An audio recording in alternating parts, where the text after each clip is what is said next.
Hola, Borough TV viewers. I'm Ebony Childers reporting for Borough TV. There are many women struggling from breast cancer, but here at Hillsboro High School, we are lucky enough to have one of the survivors.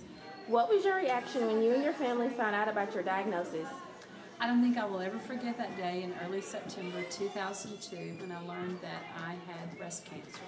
I was 47 years old. Our only daughter had just left for college. She was going through rush and having a great time, and somehow I couldn't bring myself to tell her about my illness.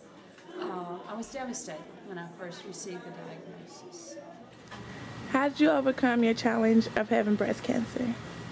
I was lucky in that I did not have to fight my battle alone. I had the support of family and friends and amazing support from my students at Hillsboro High School.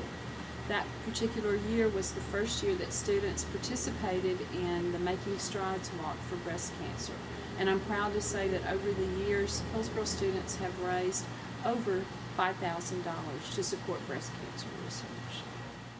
What words of encouragement do you have with other men and women struggling with breast cancer?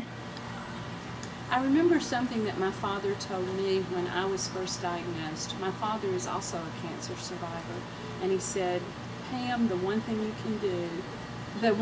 cannot do is give up. He said, no matter what, no matter how brutal the treatments might become, no matter how bad the side effects might be, you must always fight. You're young, you have a beautiful child, a beautiful family, and you're too young to die. Don't give up the fight.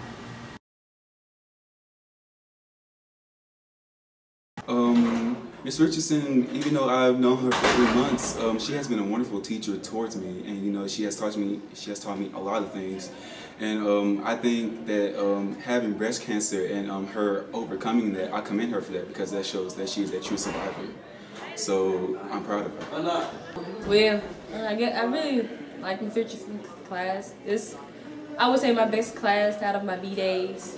And she's a great teacher. Like, she keeps us engaged in conversations.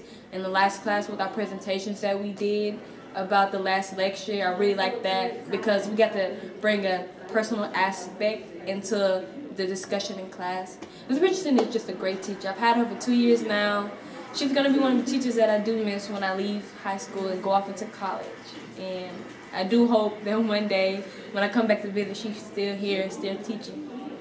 It's been a great experience so far. I've learned a lot already, and I still have a lot to learn. Still have another 9 weeks left with Miss Richardson and here at Hillsboro. I feel like she's extremely encouraging, whether I have a good day or a bad day. She always has the right thing to say, and she especially challenges me when I always want to know her opinion, but I need to, be out on my own and kind of experience the things that teachers experience with or without somebody's help. So she's been a great mentor so far, and I'm really going to miss her next semester.